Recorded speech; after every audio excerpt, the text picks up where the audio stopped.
Jérémy Dumont, bonjour. Tu es planeur stratégique chez Pourquoi tu cours et tu es également organisateur de Paris 2.0 depuis 2009. Paris 2.0 qui était consacré cette année au Branded Entertainment. Peux-tu déjà nous préciser ce qu'est le Branded Entertainment? Donc le brand entertainment, c'est une variante du brand content. Simplement, dans le brand entertainment, la marque va chercher l'audience.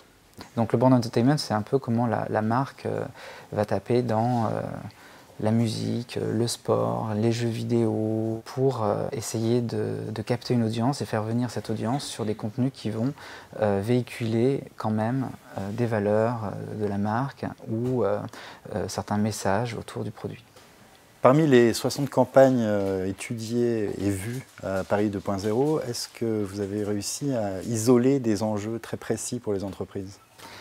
Les enjeux du brand entertainment, c'est qu'aujourd'hui les marques deviennent créatrices, productrices et aussi diffuseuses de contenu. Donc les marques vont travailler avec des créatifs qui sont des scénaristes, ou alors avec des entreprises qui sont dans l'industrie de l'entertainment, et elles vont créer avec eux en partenariat des contenus qui n'auraient pas existé sans elles. On a par exemple What the Tuff pour BNP Paribas, où ils ont créé une série participative sur D8, ils appellent ça une tweet série. En fait, les audiences de D8 étaient invitées à envoyer par tweet les gags qu'ils souhaitaient que les acteurs réalisent, et l'équipe avait 24 heures pour se préparer pour le lendemain, pour satisfaire les demandes des gens sur Twitter. Ça n'aurait pas existé sans BNP Paribas, et ça plaisait à BNP Paribas de faire une tweet série qui est un format qui n'existe pas.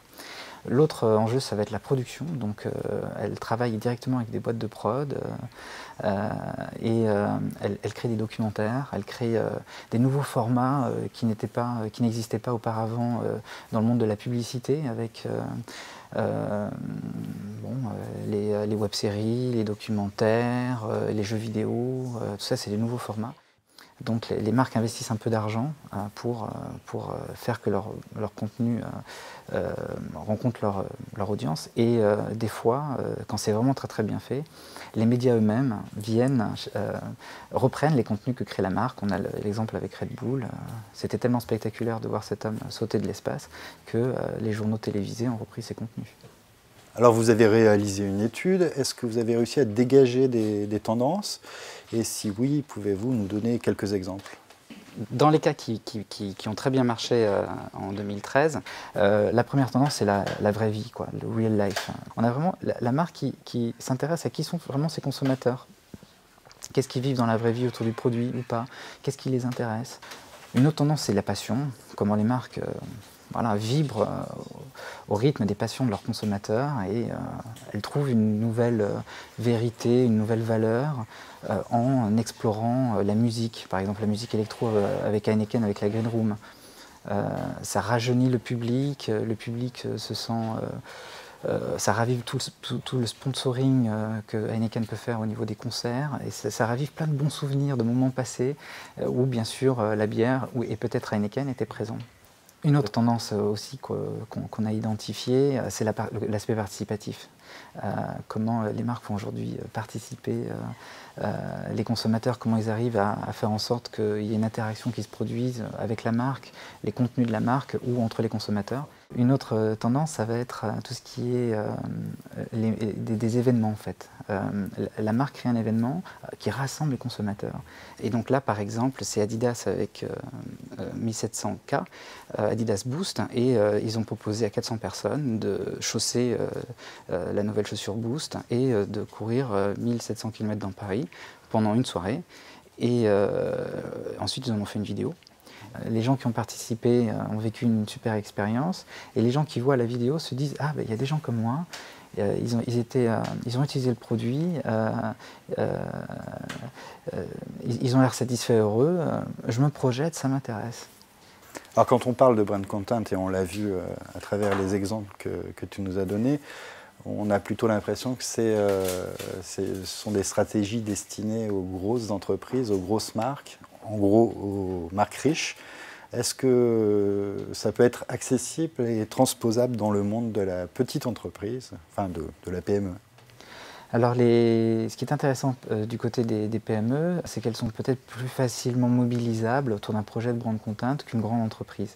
En plus, il y a des fois la notion de proximité géographique, ou alors il y a des fois un partage de centres d'intérêt sur des éléments assez pointus.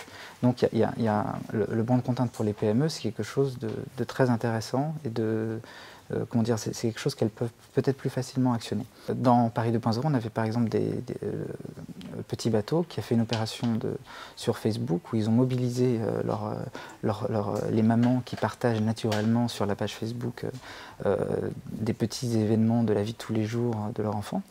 Et là, ils leur ont proposé de partager les plus grosses bêtises de leur enfant. Et dans l'idée de faire un livre des bêtises, quoi. Donc là, on a eu tout d'un coup une page Facebook qui s'est animée, beaucoup de contenus qui ont été collectés, beaucoup de fans qui sont rentrés parce que les amis des mamans ont vu les contenus postés, ça leur a donné envie de venir. Et donc, voilà, des fois, en partant de ce que les gens font à l'intérieur de l'entreprise, de ce que font déjà les consommateurs en ligne, on arrive à devenir plus gros qu'on ne l'est et à avoir une certaine visibilité. Alors on va finir avec les conseils de l'expert, hein, les conseils du jour. Quels sont les facteurs clés de succès pour une campagne de brand content?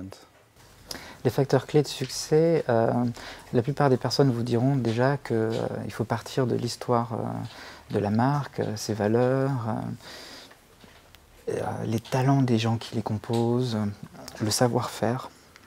Ensuite, je crois que l'autre partie qui est intéressante et qui est nouvelle et qui est vraiment le gros facteur de succès actuel, c'est qui sont mes consommateurs, qu'est-ce qu'ils vivent dans leur vie, qu'est-ce qui les intéresse. Et c'est ça qui va faire que la marque et le consommateur vont se rencontrer. Et là, on arrive à faire en sorte que la marque devienne attractive, même rayonnante en fait. Et ça passe par voilà, se dire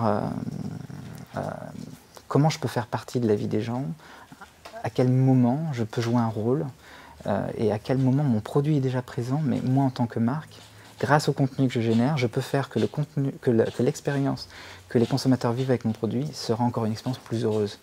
Et là, il y a un boulevard à explorer et c'est ça qui va faire que le brand content sera un succès.